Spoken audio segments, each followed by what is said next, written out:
Palabas na sa Philippine Area of Responsibility ang bagyong Falcon. Ayon sa Pag-asa, patuloy itong lumalayo sa bansa at sunod na tatahakin ang timog ng Okinawa Island sa Japan. Pinalalakas pa rin ito ang hanging habagat na magdadala pa rin ng mga pag-ulan lalo na sa Luzon. Sa datos ng Metro Weather, uulanin bukas ang Ilocos Region, ilang bahagi ng Cagayan, Central Luzon, Mindoro Provinces at ilang lugar sa Calabarzon at Bicol Region.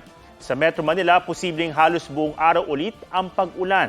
Nananatiling mababa ang tsansa ng ulan sa malaking bahagi ng Visayas at Mindanao maliban sa Panay Island at Negros Provinces.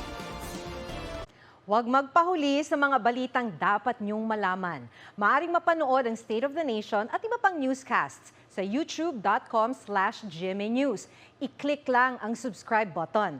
Sa mga kapuso naman abroad, maaari kaming masubaybayan sa GMA Pinoy TV at www.gmanews.tv.